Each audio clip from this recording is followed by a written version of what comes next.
ఏమున్నా cell phone పట్టుకొని కూకుంటాడు. ఓ చదవద్దు శాస్త్రం వద్దు.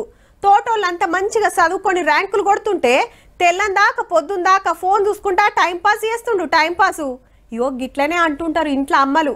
అంటే గంటల కమానం ఫోన్ల కమాయి చేస్తోళ్ళు ఆగమైతారు. సోషల్ మీడియా చేయబట్టి చేతికి రాకుంటాయితుర్రు అనేది వాళ్ళ మాట. కానీ పడుసోళ్ళ పవర్ ఏంది, సోషల్ మీడియా బలమేందో గీ ముచ్చట చూస్తే తెలుస్తుంది. కరువు పని చేస్తుండ్రేమో అనుకునేరు, కల తెచ్చే పని ముంగటే వేసుకున్నారు. ఈయన గడ్డపార అందుకొని తవ్వుడు. వాళ్ళు పారలతోని డబ్బాలలో ఎత్తుడే ఎత్తుడు. ఇంకొందరు వచ్చి మట్టి డబ్బాలు అందుకొని ఉరుకుడు. ఆగో ఈ స్కూల్ పిల్లల కాంచెల్లొచ్చి తలో చేయేస్తుండ్రు. చిన్నలు పెద్దలు ఆడోళ్ళు మొగోళ్ళు లీడర్లు వాళ్ళు వీళ్ళని ఏం లేదు, అందరు కదిలిండ్రు మెట్ల బాయిని బాగు చేస్తానికి.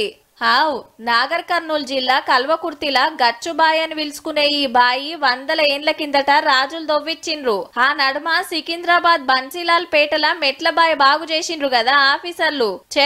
మన బాయిని ఎందుకు బాగు చేసుకోవద్దని పడ్సోళ్ళంతా కలిసి సేవ్ గచ్చుబావి విత్ సెల్ఫీ అని సోషల్ మీడియాలో పోస్టులు పెట్టిండ్రు. 500 సంవత్సరాల చరిత్ర కలిగిన బావిని ఇంత దుస్థితిలో నేను చూడలేకపోయినా. సో ఒక కల్వకుర్తి డైరీస్ అనే ఇన్స్టాగ్రామ్ పేజ్ మొదలు పెట్టి అక్కడి నుంచి గచ్చుబావి గురించి అప్డేట్స్ ఎప్పటికప్పుడు ఇవ్వడం అనేది చేసిన అనమాట.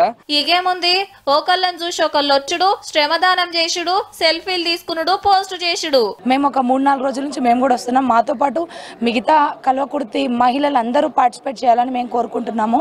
ఎందాక పోయిందంటే పార్టీలు పక్కకు పెట్టి లీడర్లు సుత పోయి మట్టి మోసేదాకా. అగో బీజేపీ లీడర్ ఆచారన్న సుత ఇంత ఆసరైతుండు. గంట సేపటి వరకు శ్రమదానం చేశాము. ఇలాంటి మేం కాకుండా యువకులందరూ వచ్చి కనీసం గంట సేపైనా శ్రమదానం చేయాలని కోరుకుంటున్నాం. అంతకు ముందు చెత్తాచెదారంతో గిట్లున్న బాయిని గింత ముద్దుగా సింగారిచ్చిండ్రు. ఎవ్వలకు తీర్మాటం ఉన్నప్పుడు వాళ్ళు రోజుకో గంట చొప్పున వస్తుండ్రు, శ్రమదానం చేసుకుంటా పోతుండ్రు. రువ్వడి గురుకుతున్నాయి పండ్లు. వచ్చే శివరాత్రి వరకు కోనేరును తయారుంచాలని తనలాడుతున్నారు. ఆల్రెడీ శివాలయంలో పూజలు చేస్తుండ్రు కూడా. మొత్తానికి పడుసోలు తలుచుకుంటే మరుగున పడ్డ చరిత్రను మీదికి తీసుకొస్తారని మళ్ళీ పారెరక చేసిండ్రు పో.